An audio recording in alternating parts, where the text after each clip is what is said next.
Let's check out this drama real quick. Man, what's up, everybody? Welcome back to another episode of EOS. It's 1090 Jake, and I'm rocking with y'all, and y'all rocking with me. And for this video, we're going to be speaking on the YungGreen Ace snitch allegations. Let's get right in. Merge. YungGreen Ace, you snitch. To it. August 23rd, 2023. A YouTube channel called Crime Circus dropped a bomb on Florida rapper YungGreen Ace after posting a 2-hour and 45-minute interrogation. But it wasn't the video itself that took off. It was YungGreen Ace's op, Julio reposting the video and accusing Ace of snitching that started the viral fire. Who were they? Jeremy. Jeremy? Yeah. Okay. They were fighting. Jeremy's fighting who? Now, Jeremy's your boys, right? On your side? Who's on your side? The other one. Who's the other one? Who's your brother? Trevon? Yeah. Okay. So what happened? Oh no, he got you saying names. Why are little shots fired? They started shooting. They started shooting. Yeah, the other boy started shooting. Well, DeAndre shot because that's very clearly gunshots coming from his hand. Alright, yeah, I changed it. DeAndre did. Now, YungGreen Ace can clearly be seen identifying Jeremy and his own brother Trevon as the two who were fighting in a video shown to him by a detective. He clarified Jeremy was not on his side, and when asked how guns got involved, Ace would say, They started shooting. They started shooting. Yeah, the other boy started shooting. On December 4th, 2016, the Clay County Sheriff's Office responded to a shooting at an apartment complex on Crossing Boulevard in Orange Park, Florida. The investigation revealed that an unknown suspect, or suspects, fired 18 times into an apartment building with several people inside. One of the .40 caliber bullets pushed through a wall, striking the headrest of a high chair where a 12-month-old baby sat, but the majority of the rounds were targeted at a Wait, did the baby got shot? apartment 413. Investigators would interview the two residents, Jonathan Tortorella and his girlfriend Savannah Mazzarella. They stated they were contacted by an associate they knew as Unique, who said he was sending some friends over to buy marijuana.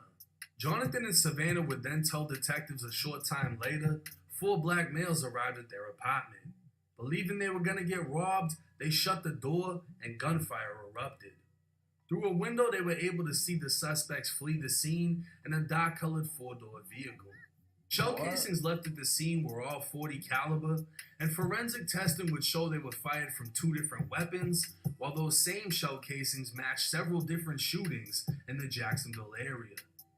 Jonathan and Savannah would identify Unique as Unique Amison when shown a picture of his driver's license, and they both confirmed they sold marijuana to him several times in the past. 8 days after the shooting, what snitches, man? detectives made contact with Unique, to which he was interviewed. Unique would state Kenyatta Bullard, who was also known as Ace, and a man only known to him as Boosie came to his house asking if he knew anyone that sold marijuana. Unique would call Jonathan off Ace's phone, telling him he's sending some friends over to buy. Unique would tell detectives Ace was driving his dark blue Mazda 4-door, while Boosie was in the front passenger and 2 unknown black males were in the back seat. Detectives would later determine the vehicle was registered to Ace's name. On December 21st, 17 days after the shooting, Savannah positively identified Ace by photo lineup, stating she saw him at the bottom of the stairs leading up to her apartment before shutting the door. Boosie would be identified by detectives during a separate shooting investigation involving Ace, and on May 24th, both Jonathan and Ace, you stuck in jail now. Savannah would identify Boosie as DeAndre Thomas by photo lineup. He was said to have been standing at the door just before the shooting began. With Ace identified, this information would be used in a criminal affidavit for an arrest warrant, charging Ace with accessory after the fact. And on June 21st, 2017, that warrant was executed. YungGreen Ace's apartment would be raided by SWAT before he was placed in custody and transported to the robbery homicide unit for an interview. While inside of the interrogation room, the detective would ask Ace about the shooting on Crossing Boulevard, to which Ace denied knowing anything. The detective would state Unique told him everything, and he has 2 witnesses identifying Ace and DeAndre at the apartment, but Ace would continue to deny knowing what took place and being there. There's people who provided some information involved in that case at Crossings Boulevard, that shooting, that you'd be shocked. You follow this chair right now. So what happened? I know you went to Unique's house. You asked Unique where you could score some green. He called his boy and sent you. No.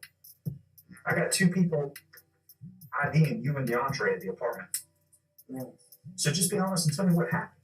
Let me ask you this. If I was able to bring some evidence in and show you some evidence, me and you talk, be straight? The detective would confront Ace with audio from an inmate wearing a wiretap who was able to record DeAndre Thomas, aka Boosie, allegedly confessing to the shooting. With 2 full CDs of Boosie's confessions, the detective told Ace they were able to charge Boosie with the shooting and place a hold on him, as he was already in jail in Jacksonville for breaking into a home, killing 18-year-old Zion Brown, and shooting his 16 and 6-year-old relatives. Further into the audio, Ace's name, Kenyatta, can be heard, implicating him in the crime.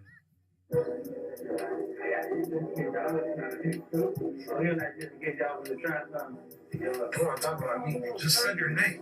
He ain't say my name. Already having been told Boosie is going away for life, the detective would once again Wait a try to minute, pry Boosie got information caught from up? Ace, Really? For who real? still denied having any parts of knowledge in the shooting. So the detective would once again run Ace through the overwhelming amount of evidence against him. No, everybody knows 2 people picked you out of a photo lineup that were in that apartment that night. Unique's given us statements that you were at his house, and he called John Tortorella, his weed dealer, and said he's sending his boys over to buy some weed. Okay? It's done. It's a wrap. This is what they call a nail in the coffin. Because this boy here is saying that you were one of the shooters. I don't never believe what I said.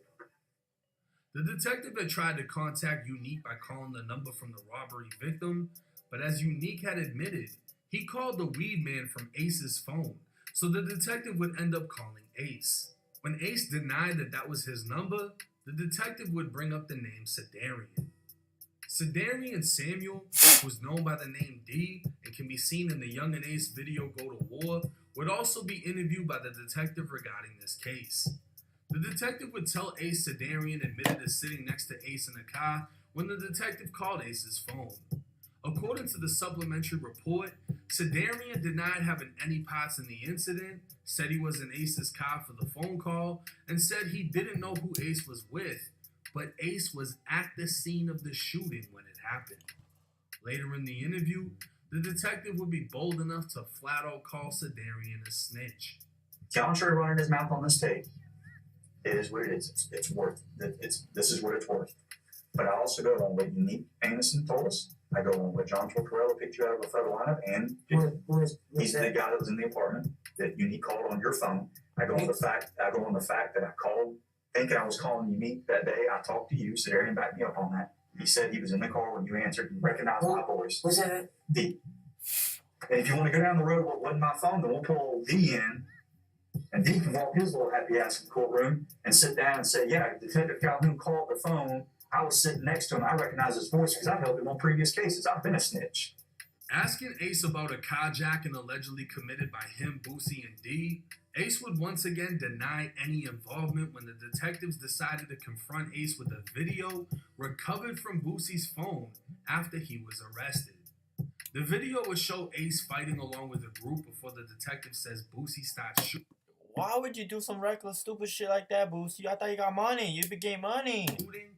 Turning it into a shootout. Since audio conversations is not your thing, we'll do video. Because DeAndre's stupid. This is actually DeAndre Thomas's phone that we got when he got arrested. And he's dumb. He likes to film shit. But as I'm browsing through this the other day, just trying to find neck heads or tails on a lot of stuff in here, there's a video in here of you in a fist fight. And a bunch of people start fighting. And then all of a sudden, damn, Boosie goes to shooting. After watching the video, the detective would ask who was fighting, and Ace would repeatedly say them two while pointing at the screen before saying the name Jeremy. Now, Jeremy is alleged to be Jeremy Peterson, who's... Bro, is this really the deal, bro? Did we just hear? I gotta see what happened to Boosie, bro. Because they're talking about Boosie right here.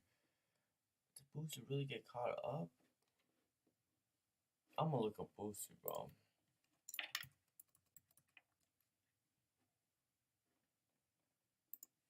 Boosie badass.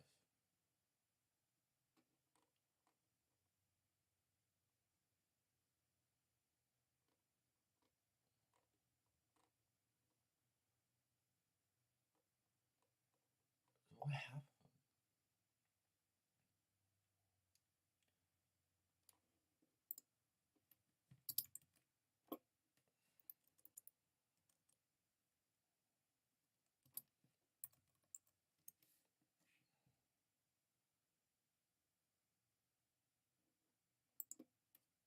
Bro, this guy went to jail 2 months ago.